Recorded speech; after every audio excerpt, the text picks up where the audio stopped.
కి కొంటాం Sharma gold company. నమస్కారం, వెల్కమ్ టు సుమన్ టీవీ. నేను గీతాంజలి. మనతో పాటు శ్రీ తాళ్ళూరి బనారస్ బాబు గురూజీ ఉన్నారు. శ్రీ జగదాంబ త్రిశక్తి పీఠాధిపతులు. వారితో మాట్లాడతాం. గురుగారు నమస్కారం అండి. శ్రీమాత్రే నమః. గోవులో సకల దేవతలు కొలువై ఉంటారనేది పెద్దలు చెప్పే మాట. గోపూజ చేసేవాళ్ళు ఈ రోజుల్లో చాలా మందిని చూస్తున్నాం. కొత్తగా అలవాటు చేసుకుంటున్నారు, గోశాలకు వెళ్దామండి అని. కానీ పిల్లల్ని తీసుకువెళ్తున్నారు, గోశాలలో కొంత సమయం గడపటం కానీ, అక్కడ జపం చేసుకోవడం కానీ, ఇలా రకరకాలుగా. అంటే గోవుకి ఎందుకంత ప్రాధాన్యత మన శాస్త్రం ఇచ్చింది? దాంతోపాటుగా ఏం చేయాలి, అసలు గోపూజ ఎలా చేయాలి, ఎవరెవరు చేయొచ్చు, చేస్తే ఏం జరుగుతుంది, ఎలాంటి ఫలితాలు వస్తాయి? గోమాతాకి జై. గోవు సాక్షాత్తు మహావిష్ణు యొక్క మానస పుత్రిక అని చెప్పుకోవాలి మనం. అలాంటి గోమాతను మన భారతదేశంలో కూడా పూజించక రకరకాలైనటువంటి పనుల ద్వారా గోమాతను హింసకు బాధపెట్టడం మహాపాపము అని వేదాలన్నీ కూడా ఘోషిస్తున్నాయి. సకల దేవతలు ఆ గోమాత దగ్గరే ఉంటారు అంటే ఆ గోవు అనేటువంటిది ఎంత సాధు జంతువో ఆలోచన చేయండి. గోవు ఎప్పుడూ కూడానమ్మా, మీరు గోవును పెంచారనుకోండి, తన కడుపు గురించి చూడదు గోమాత. మీకు నేను ఏమి ఇవ్వగలుగుతాను అని ఆలోచన చేస్తుంది గోమాత. అందువలన అది ఈ యొక్క పశువుల లోపల ఉత్తమమైనటువంటి జన్మగా దానికి లభించింది. ఉపకారం. ఎంతసేపు నీకు నేనేమి ఇస్తాను అనే ఆలోచనే గోమాతకు ఉండేటువంటి ప్రథమ ధ్యేయము. ఏమండి మీరు ఎలా చెప్తున్నారు, నిజంగా ఉంటుందంటే, ఇప్పుడు దాంతో మీ అబ్బాయితోనో మీ అమ్మాయితోనో మీరు ఎంత ప్రేమగా మెలుగుతూ ఉంటారో గోమాతతో కూడా ఒకసారి అలా ఉండి చూడండి. ఉన్నప్పుడు కదా అది నీ గురించి ఆలోచన చేస్తుందో ఏమిటో తెలుస్తుంది. గోవులు వేదాన్ని ఆస్వాదన చేస్తాయి, భజనలను ఆస్వాదన చేస్తాయి, పురాణాలను ఆస్వాదన చేస్తాయి. వాటిల్లో కూడా మళ్ళీ చాలా గొప్ప విశేష లక్షణం ఉన్నది. గోవు ఇంటి యజమాని యొక్క చావుని చెప్పగలుగుతుంది. అంత గొప్పది గోవు. ఎలా తెలుస్తుంది బయట? భగవంతుడు యొక్క దాని లోపల అంత టెక్నాలజీని భగవంతుడు ఇచ్చాడు దానికి. కాబట్టి ఇప్పుడు మీరు ఒకటే గుర్తుపెట్టుకోండి, మానవులందరికంటే కూడా మేధస్సు జంతువులకి చాలా ఉన్నది. అది మానవుడు తెలుసుకోలేకపోతున్నాడు. పూర్వకాలంలో మానవులు తెలుసుకుని జంతువుల్ని ప్రేమించారు. అసలు ఇంట్లో మనుషుల్లాగానే ఒక్కొక్కరి ఇంట్లో అప్పట్లో 20 గోవులు ఉండేవమ్మా, 30 గోవులు ఉండేవాళ్ళు. గోవుకున్న ప్రధానమైన లక్షణం చెప్తున్నా నేను. మీరు గోకోష్టము అంటాం, అంటే సావిడి అని అంటారు పల్లెటూరు భాషలో. సావిడి మనం సంస్కృతంలో గోకోష్టం. మీరు మధ్యాహ్నం పూట వెళ్ళి పడుకోండి గోకోష్టంలో. నులక మంచం వేసుకుని నవారు మంచం వేసుకుని పడుకోండి కాసేపు. గోమాత మీ చెమట వాసన ద్వారా మీ రోగం ఏమిటని చెప్పగలుగుతుంది. చెమట వాసన ద్వారా మీ రోగాన్ని పసిగట్టగలిగే లక్షణం గోమాతకు ఉన్నది. అంటే ఎలా చెప్తుందండి?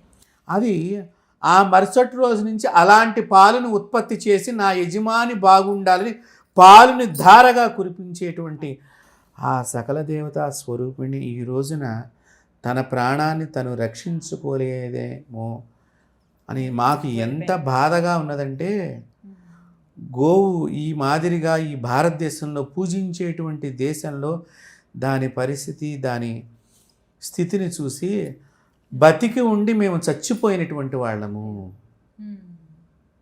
యథార్థంగా చెప్తున్నా. గోవు ఇంత అంతా అసలు దాని గురించి ఎంత వర్ణిస్తే, ఇప్పుడు మీరు నన్ను అడిగారు, నిజంగా మీరు ఎన్ని వీడియోలు ఇప్పటిదాకా ఎవరెవరు గురువులు మీరు చేశారో తెలియదు కానీ అమ్మ, ఈ గోమాత గురించి ఎక్కడైతే ప్రవచనం జరుగుతుందో, గోమాత గురించి ఎవరైతే సమాచారాన్ని తెలుసుకుంటారో ఆ ప్రదేశంలో రాధాదేవి కూడా వినటానికి వస్తుంది. అంటే ఇప్పుడు ఆవిడ కూడా ఇక్కడ ఉన్నదని నేను భావిస్తున్నాను. అంత గొప్పది గోవు యొక్క వైభవం. గోవు సాక్షాత్తు రాధాలోకంలో ఉండేటువంటి సురభి అనేటువంటి నామధేయంతో వచ్చినటువంటిది. దానిలో నందిని అనేటువంటిది రెండో విశేషమైనటువంటి గోమాత. సురభి ఈ గోమాతలన్నిటికీ కూడా తల్లి. సురభి చూడండి, మంచిని కలిగి ఉన్నటువంటిది. అలాంటి తల్లిని భారతదేశంలో కొంతమంది స్వార్థపరులు, స్వార్థం ఉన్న వాళ్ళతోనూ, మాకు అవసరం లేదనుకున్న వాళ్ళతోనూ అనేక రకాలుగా దాన్ని బలివ్వటానికి తయారు చేస్తున్నామంటే అంతటి మహాపాపం ఇంకెక్కడ లేదు. కనీసం వీక్షకులు ఈ వీడియోని అందరికీ వైరల్ చేసి ఆ గోవుని రక్షించడానికి మీరందరూ ఎంతైతే చేస్తారో వారందరికీ కూడా నా ఒక్కరోజు జపాను ధారపోస్తానమ్మా. ఇది అందరి బాధ్యత గురువు. బాధ్యత. మా పని కాదులే, మనకు కాదులే అని అనుకోవడానికి. గోవు మీరు పడుకున్నప్పుడమ్మా మిమ్మల్ని వచ్చి నాలికతో కూడా నాకుతుంది. మనం ఏ అని అనుకుంటూ ఉంటాం, చిచి చిచి అంటాం. మన రోగాన్ని, ఈ చర్మం మీద ఉండేటువంటి వాసనని అన్నిటినీ తాను తీసుకుని తను బలైపోయినా పర్వాలా నా యజమాని బాగుండాలని కోరుకునే ఏకైక సాధు జంతువు. అందుకుని దేవతలందరూ కూడా చివరికి గోవు యొక్క పృష్ఠభాగంలోనే లక్ష్మీదేవి కూర్చుందంటే ఆలోచన చెయ్యండి. ఈ రోజున మీరు ఏ లక్ష్మి గురించి అయితే వెంపర్లాడుతున్నారో, ఏ డబ్బు గురించి అయితే మీరు ప్రథమంగా పోరాడుతున్నారో, ఏ డబ్బు అయితే గొప్పదనుకుంటున్నారో ఆ డబ్బు గోమాత యొక్క పృష్ఠభాగంలో ఉన్నది. మరి గోమాతను కాపాడకుండా డబ్బు మీద ధ్యాస పెడితే మీ డబ్బు పాపిష్టి డబ్బే అవుతుంది తప్ప ఉత్తమమైనటువంటి డబ్బు కాదు.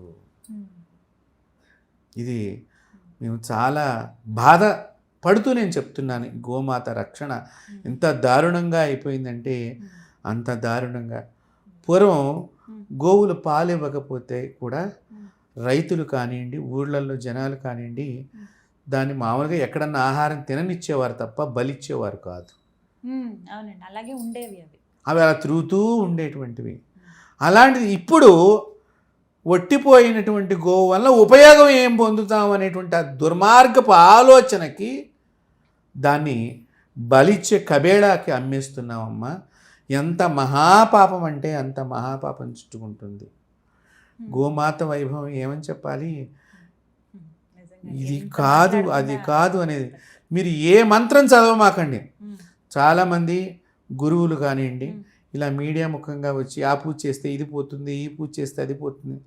మీరు అసలు అన్నిటికంటే కూడా ఎక్కడ గోవు కనిపిస్తే దాన్ని రక్షించండి. మీ ఇల్లు సువర్ణ వృష్టిగా కురవబడుతుంది. అంత గొప్ప జీవి సాధు తన్ను కాపాడుకోలేదమ్మా. తను ఎప్పుడూ ఇంకొకళ్ళ మీద, ఒక ఆడది ఎలాగైతే ఒక మగవాడి మీద ఆధారపడి బతుకుతుందో, చిన్నప్పుడు నాన్న దగ్గర, పెళ్ళైన తర్వాత భర్త దగ్గర, భర్త కాలం చేసిన తర్వాత కొడుకు దగ్గర ఎలాగైతే తలదాల్చుకుని తన యొక్క జీవితాన్ని ముగింపు చేసుకుంటుందో, అలాంటి ఏమీ చెయ్యలేనటువంటి ఒక సాధు జంతువు బతికున్నంత వరకు ఆడది మగవాడికి ఎలాగైతే సేవ చేస్తూ ఉంటుందో ఈ గోమాత కూడా యజమాని అంతకంటే ఎక్కువ గొప్పగా కాపాడుతూ ఉంటుంది.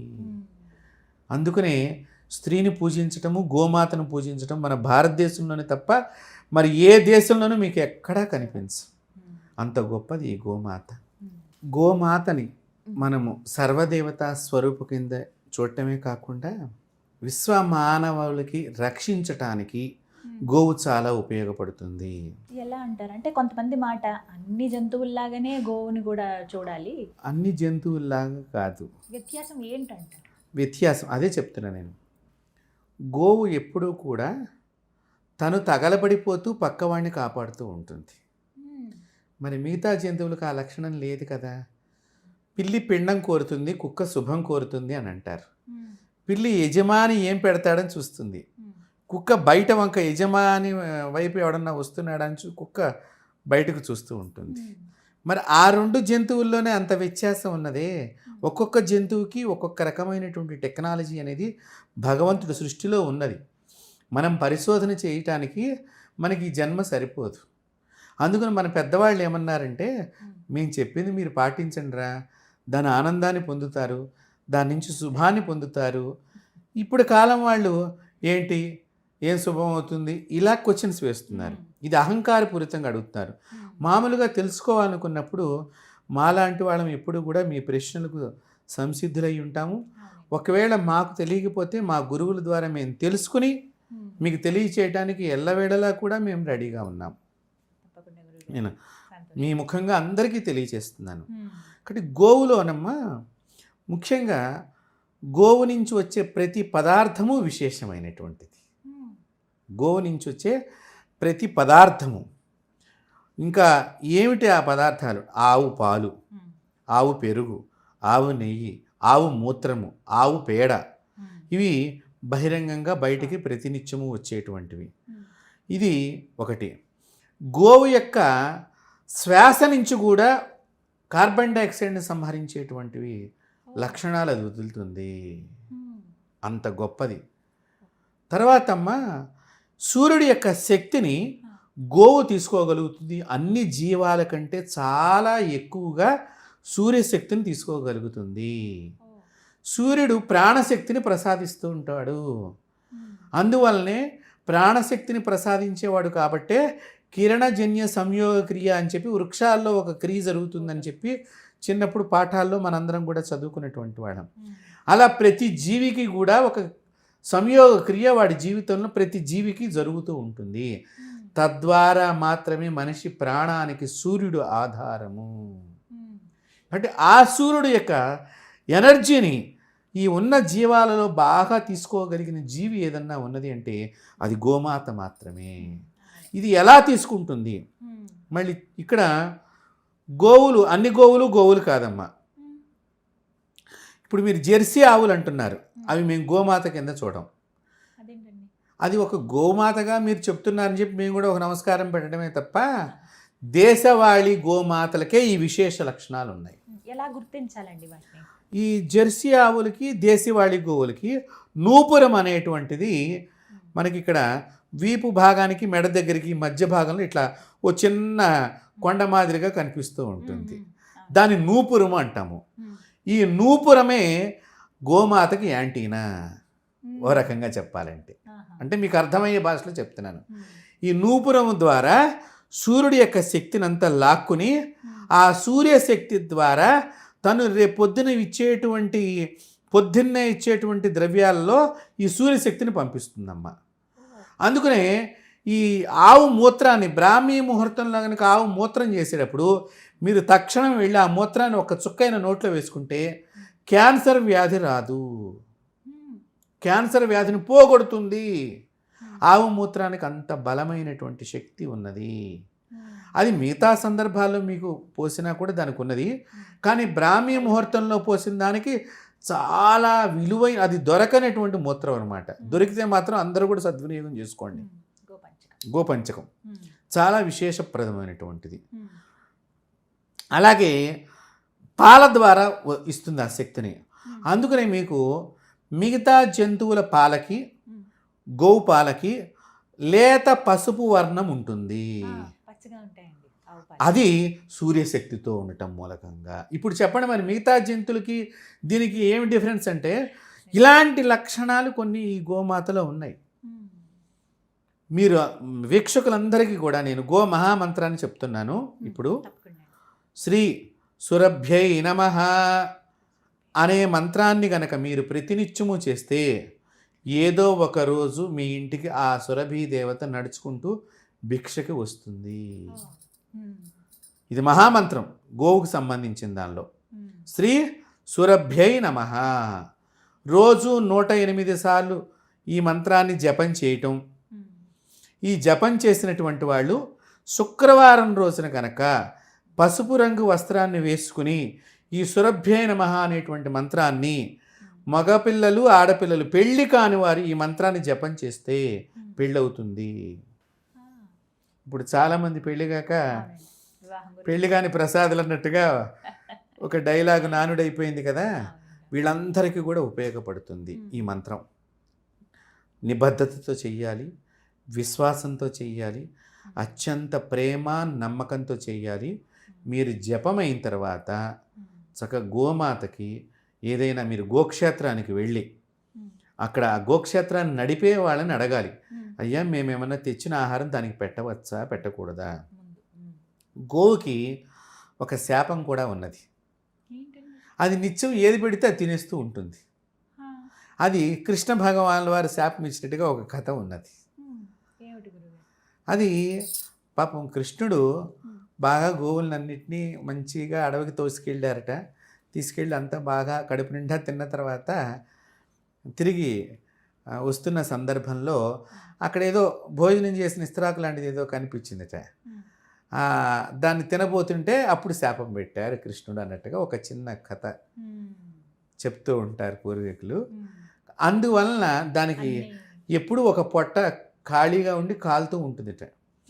మనం కనుక పెట్టితే అప్పుడు ఆ పాపం మనకు వస్తుంది అడగకుండా పెడితే. ఎందుకంటే గోక్షేత్రం నడిపేవాళ్ళు అప్పుడే ఆహారం పెట్టుండొచ్చు.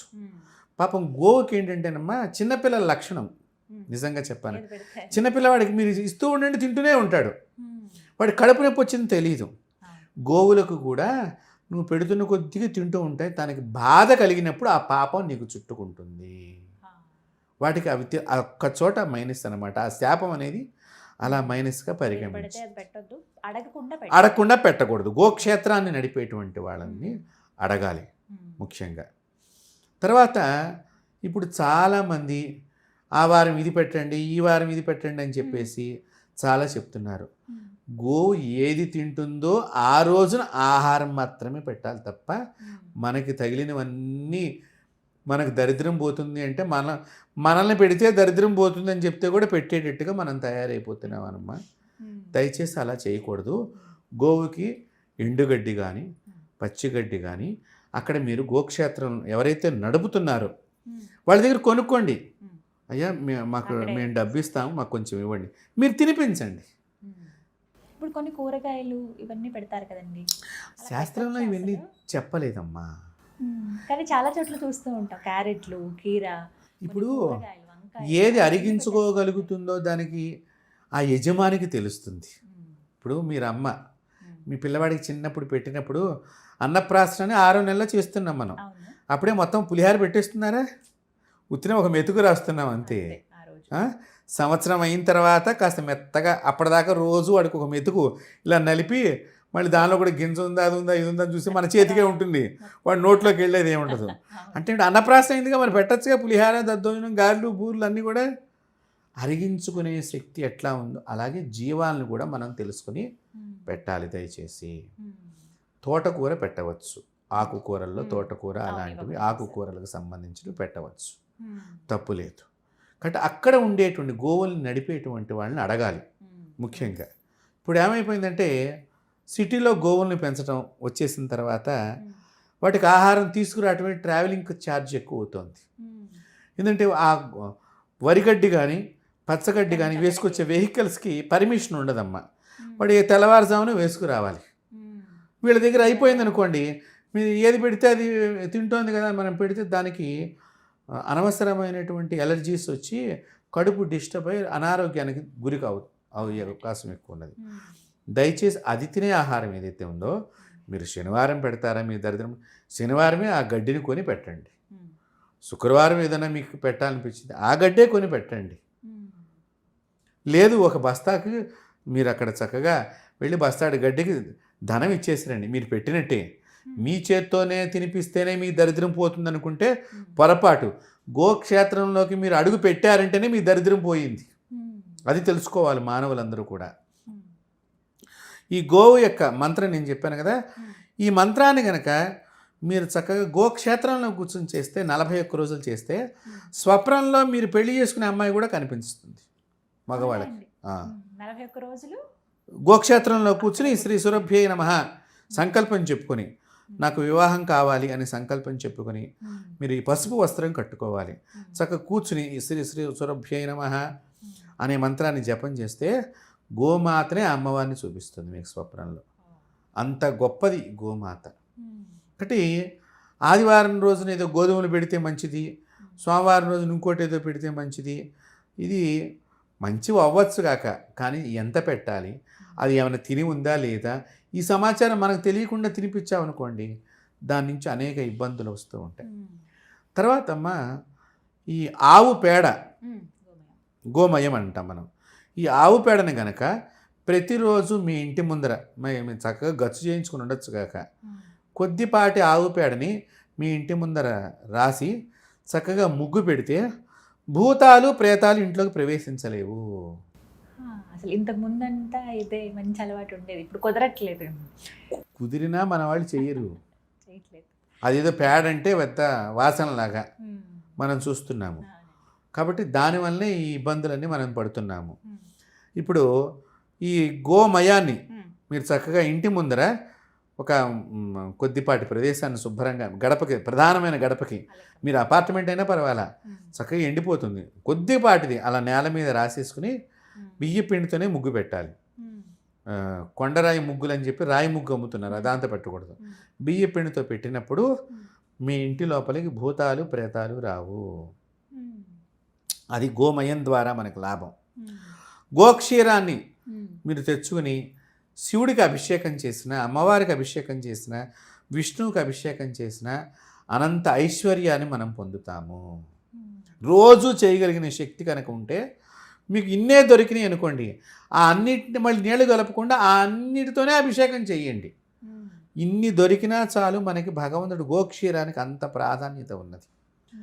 తర్వాత ఈ ఆవు పాలన గనక మీకు ఇప్పుడు ఈ మధ్య మీరు అందరూ తెలుసుకునే ఉంటుంది, తల్లికి పాలు లేనప్పుడు ఆవు పాలనే పట్టండి, పిల్లల్ని పట్టండి అంటే మరి విశేషం. మరి ఈ పాలు మేకపాలు పట్టచ్చుగా, మరి గేదె పాలు పట్టచ్చుగా, ఆవు పాలు మాత్రమే పడుతున్నాయి. కారణం ఏంటి? నేను ఇందాక చెప్పాను, ఆడవాళ్ళకంటే ఆవే గొప్పది అని చెప్పబడింది శాస్త్రంలో. అంత గొప్ప సర్వదేవతామయం అక్కడ ఉన్నది అక్కడ.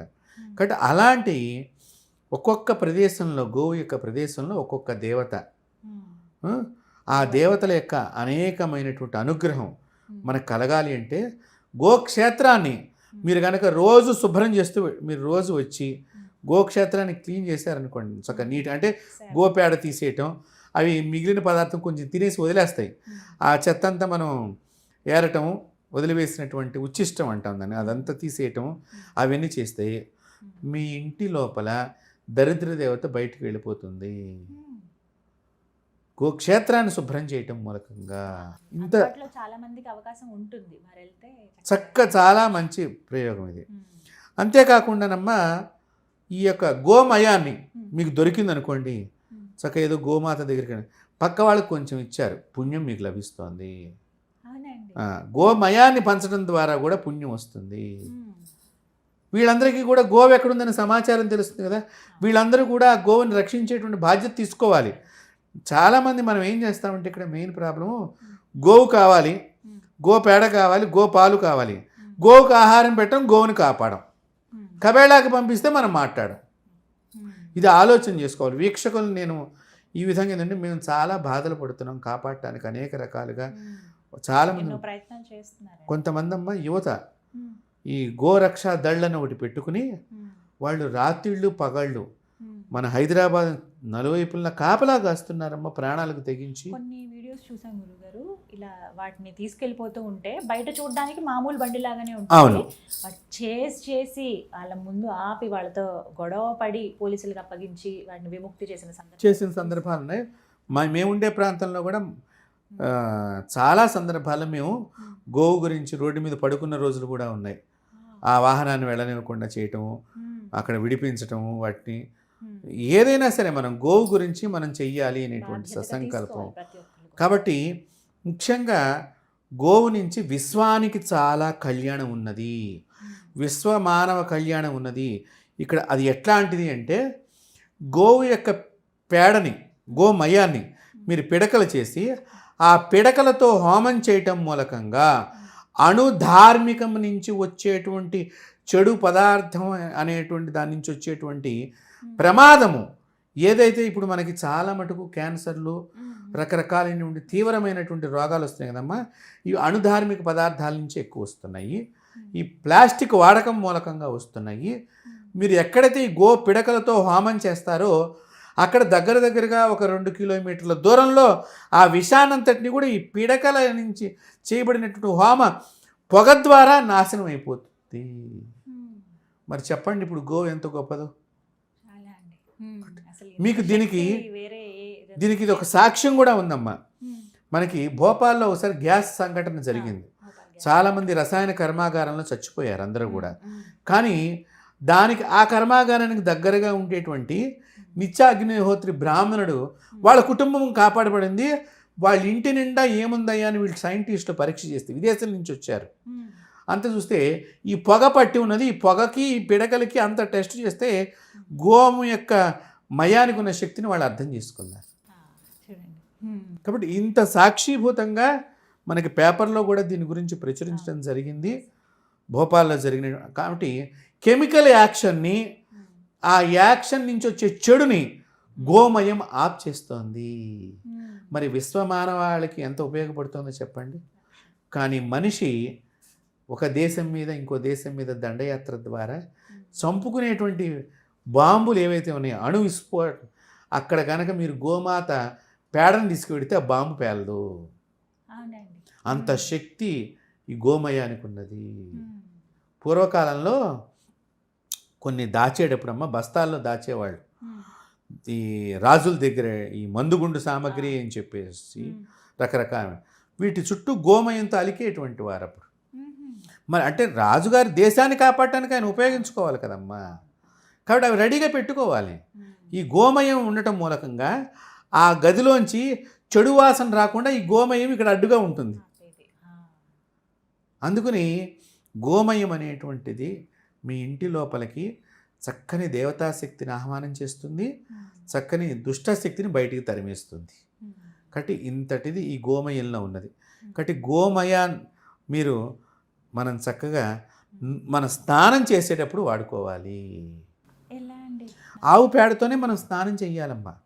ఆ, గోమయాన్ని ఒంటికి రాసుకుని స్నానం చెయ్యాలి. దాని ద్వారా కూడా మన పాపాలు తొలగిపోతాయి. కుష్టు వ్యాధి కూడా తొలగిపోతుంది గోమయం ద్వారా. ఉమ్, సన్యాసులు స్నానం చేస్తారమ్మా. ఉమ్, మీరు గోమయంతో.